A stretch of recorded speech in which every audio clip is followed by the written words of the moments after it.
కూడుకున్నది. వచ్చే ఈ నవంబర్ మాసం లోపలనే స్థానిక ఎన్నికలు వస్తాయని చెప్పేసి ఒక పక్క ప్రకటన చూస్తా ఉన్నాం. మనము మన పార్టీ గ్రామీణ ప్రాంతంలో వార్డుల్లో మన పార్టీని బలోపేతం చేయడం ద్వారా స్థానిక ఎన్నికల్లో మనం గెలవడం ద్వారా మన పార్టీని ముందు తీసుకొని పోవడానికి అసలైన పునాదులు ఇక్కడే. అందుకే మొన్న జరిగినటువంటి కమ్యూనిస్ట్ పార్టీ రాష్ట్ర శిక్షణా తరగతులు జరిగినాయి. 6 రోజులు జరిగినటువంటి శిక్షణా తరగతుల్లో మంచి రిజల్ట్ కమ్యూనిస్ట్ పార్టీ నాయకులు ప్రజా సంఘాల నాయకులను కూడా మెదడులో కదిలించింది కాబట్టే మొన్న జరిగినటువంటి చెలో విజయవాడ రైతుల సంఘం ఆధ్వర్యంలో ఈ రాష్ట్ర ప్రభుత్వానికి చుక్కలు చూపించాయి. రైతు సమస్యలు పరిష్కరించాలని ఈ రాష్ట్ర ప్రభుత్వం ఎన్ని అడ్డంకులు చేసినా సరే గేట్లు తోచుకొని విజయవాడ నగరంలో పోయారు. అలాగే ఈ రాష్ట్రంలో కార్మికులు ప్రధానంగా ఎదుర్కొన్నటువంటి సమస్యల పైన ఈరోజు చూస్తా ఉన్నాం. చంద్రబాబు నాయుడుతో మొదలుకొని మరి వాళ్ళ మంత్రులంతా కూడా ఇష్టం వచ్చినట్లు విపరీతంగా ఖర్చులు పెడతా ఉన్నారు. వాళ్ళ వేతనాలు విపరీతంగా పెంచుకుంటా ఉన్నారు. వాళ్ళ టీఏలు పెరుగుతూ ఉన్నాయి.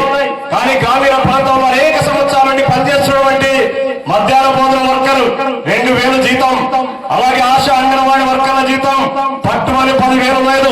స్కూల్లో కసుబుడిచేటువంటి స్కూల్ ఆయా జీతం పట్టుమని 4,000, 5,000 తీసుకుంటా ఉన్నారు. ఈ రోజు మున్సిపల్ మెడికల్ వర్కర్లు 15,000, 16,000 తీసుకుంటా ఉన్నారు. అలాగే మిగతా రంగాల్లో పనిచేసేటువంటి కార్మికులంతా కూడా కాంట్రాక్ట్ అవుట్సోర్సింగ్ కార్మికులంతా కూడా ఈ రోజు అరాకొర వేతనాలు తీసుకుంటా ఉన్నారు. వాళ్ళ సమస్యల కోసం అనేక పోరాటాలు రాష్ట్ర స్థాయిలో, జిల్లా స్థాయిలో ఎన్ని పోరాటాలు చేసినా సరే వాళ్ళ వేతనాలు పెంచకపోగా ఎక్కడికెక్కడ వాళ్ళ మీద కేసులు పెడుతూ పోలీసులతో నిర్బంధించి బెదిరిస్తా ఉన్నారు. ఓ పక్క నిర్బంధాలు కొనసాగుతున్నాయి.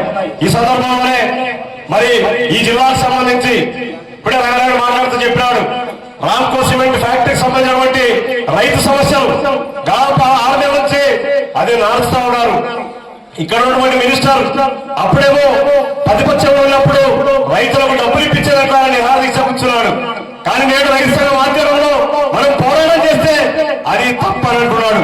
నాకు ముందే చెప్పాలని చూస్తుంటే అంటున్నాడు.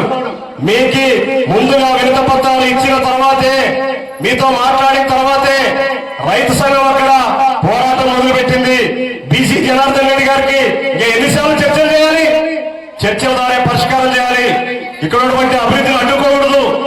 ఫ్యాక్టరీ వస్తే వాళ్ళకు భూములు ఇచ్చారు, కరెంట్ ఇచ్చారు, పని మనదే, ఇక్కడ ముడిసరికి మనదే, అంత మనదే అయినప్పుడు ఇక్కడ ఫ్యాక్టరీలో పనిచేసే వాళ్ళు ఎవరు? ఇతర రాష్ట్రాలకు చెందినటువంటి వందలాది మంది ఉద్యోగులంతా కూడా ఆ ఫ్యాక్టరీలో పనిచేస్తా ఉన్నారు. ఆ ఫ్యాక్టరీలో మరి పనిచేసేందుకోసం ఉద్యోగాలు ఇస్తామని చెప్పేసి రైతులతో భూములు తీసుకున్నప్పుడు మరి చెప్పారు కదా, ఆ హామీలు ఏమైనాయి? జిల్లా కలెక్టర్ గారు మరి ఎన్నిసార్లు వాళ్ళకి హామీ ఇస్తారు?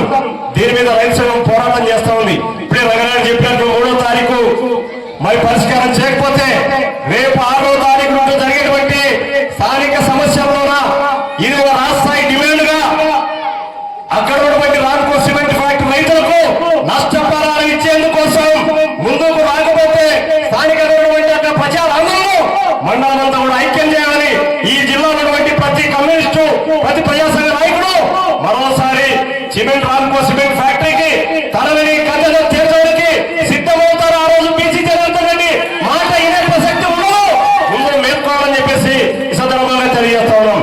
అట్లాగే 26వ తారీఖు నుండి మరి కమ్యూనిస్ట్ పార్టీ చేపట్టినటువంటి స్థానికంగా ప్రచార యాత్ర పాదయాత్రలోన లేదా జీవిత యాత్రలోన ఈ జిల్లాలో ఉన్నటువంటి 29 మండలాల్లోన ప్రతి ఏఐటీసీ కార్యకర్త నాయకుడు కమ్యూనిస్ట్ పార్టీ చేసినటువంటి ఆ పోరాటంలో ఖచ్చితంగా భుజం కలుపుతాం.